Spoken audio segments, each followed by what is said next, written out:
मैं 12 दिन अमेरिका की जेल में अकारण बंद था, लेकिन भारत की नपुंसक सरकार की यह हैसियत न हो सकी कि वो अमेरिका से पूछ सकती कि एक भारतीय नागरिक को बिना किसी जुर्म के, बिना किसी गिरफ्तारी के वारंट के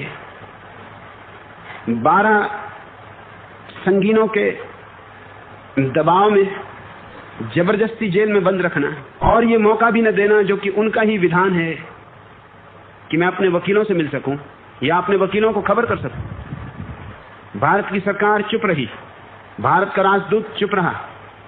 वे 12 दिन मेरे लिए इतने शर्म के दिन थे, इस बात की शर्म के कि मैं भारत में पैदा क्यों हुआ, जिस देश के पास कोई गौरव नहीं है और जिस देश के पास कोई गरिमा नहीं है और जिस देश के पास अपने नागरिकों को सुरक्षा देने का कोई साधन नहीं है।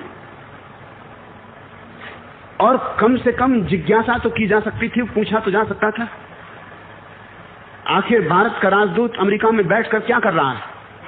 उन 12 दिनों में एक ही बात जो मेरे मन में कांटे की तरह चुभती रही, ये थी कि क्या भारत ने अपनी आत्मा बिल्कुल खो दी। और जिस दिन मुझे अदालत से छोड़ा गया क्योंकि कोई कारण न था मुझे बंद रखने का, उस दिन भारतीय राजदूतावास का आदमी मुझसे मिलने आया कि भारत के प्रधानमंत्री ने पूछवाया है कि हम आपकी क्या सेवा कर सकते हैं। मैंने कहा 12 दिनों तक शायद भारत के मंत्री, भारत के प्रधानमंत्री अफीम के नशे में, भारत का राजदूत शराब पिए हुए पड़ा था। आज जबकि मैं जेल से छूट गया हूं, तुम पूछने आए हो कि हम क्या सेवा कर सकते हैं। मुझे तुम्हारी कोई सेवा की जरूरत नहीं।